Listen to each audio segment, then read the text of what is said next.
Imagine waking up tomorrow, turning the handle of your faucet, and hearing nothing but a hollow hiss. You try again. Nothing. You check the news, and a chilling reality sets in. It's not just your tap. It's every tap, every river, every lake, every single drop of fresh water on Earth has vanished. Instantly, this isn't a slow burn apocalypse. This is a sudden, terrifying silence where the sounds of flowing water used to be. What would happen first? Panic. Absolute, unadulterated panic. Supermarket shelves would be stripped bare in hours. Fights would break out over the last bottles of water, juice, soda, anything liquid. The global economy would shatter. With no water for cooling, power plants would shut down, plunging the world into darkness. With no water for manufacturing, every factory would grind to a halt. The intricate web of our civilization, built on the assumption of abundant water, would unravel in a single day. Governments would declare martial law. But how do you control billions of thirsty people? The initial shock would give way to a desperate search. People would try to dig wells only to find dust. They would turn to the oceans, a vast, tantalizing expanse of undrinkable salt water. The world's greatest minds would race against time, trying to invent large-scale desalination technology that could be deployed overnight. But it's a monumental task. The energy required would be immense, and our power grids are already dead. Within 72 hours, the human body begins to shut down without water. The first casualties wouldn't be from conflict, but from dehydration. Hospitals, unable to sanitize equipment or hydrate patients, would become places of despair. Firefighters would be helpless as cities burn. And what about the natural world? Every plant on land would begin to wither. Forests would turn into tinder boxes. Animals, from the smallest insects to the largest elephants, would face a swift and agonizing end. Our planet, the vibrant blue marble, would start its rapid transformation into a barren, brown sphere.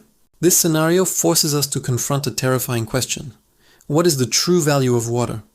We take it for granted, letting it flow down the drain. Yet it's the silent partner in every aspect of our lives. It grows our food, produces our energy, and makes up over half of our own bodies. Without it, we are nothing. This isn't just about thirst, it's about the collapse of everything we know. So, how would humanity survive? Would we descend into a brutal, every man for himself existence, fighting over the last cans of fruit? Or would this unprecedented crisis bring out the best in us? Perhaps small communities would form, pooling resources, protecting the weak. Scientists, engineers, and innovators would work feverishly in makeshift labs, powered by salvage generators, pursuing radical solutions. Could we harvest water from the air? Could we find a way to rapidly desalinate seawater using novel, low-energy methods? The early days would be a brutal filter, a period of immense loss. The survivors would be those who were prepared, those who were lucky, and those who could adapt. New societies would emerge from the dust, built on the harsh lessons of the past. Water would become the new currency, more valuable than gold or diamonds. Every single drop would be recycled, cherished, and protected.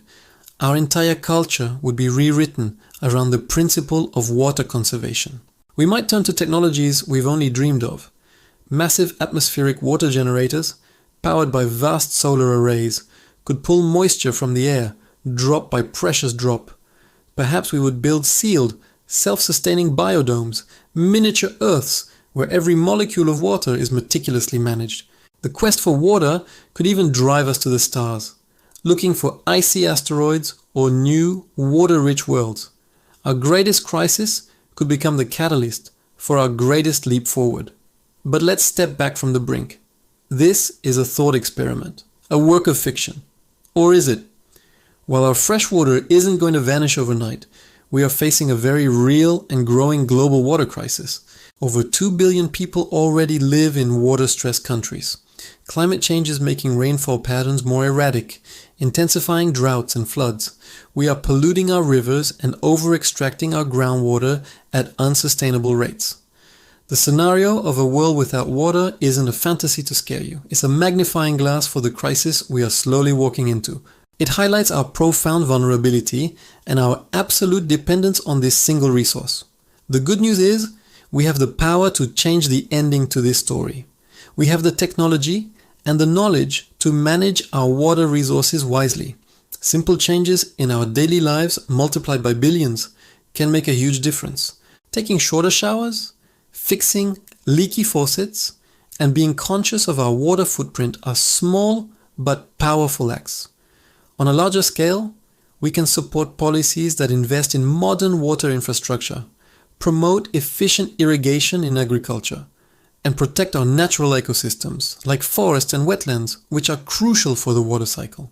The thirst doesn't have to awaken. We can choose a different future. A future where we recognize the true value of water, not when it's gone, but while it is still flowing. We can build a world that is resilient, sustainable, and water secure for all. The choice is ours, and the time to make it is now. What we do today will determine the world our children inherit tomorrow. Let's make sure it's one where the taps never run dry. Thank you so much for joining me on this journey. If this topic made you think, please hit that like button and consider subscribing for more deep dives into the what-ifs that shape our world. Stay curious, stay hydrated, and I'll see you in the next video.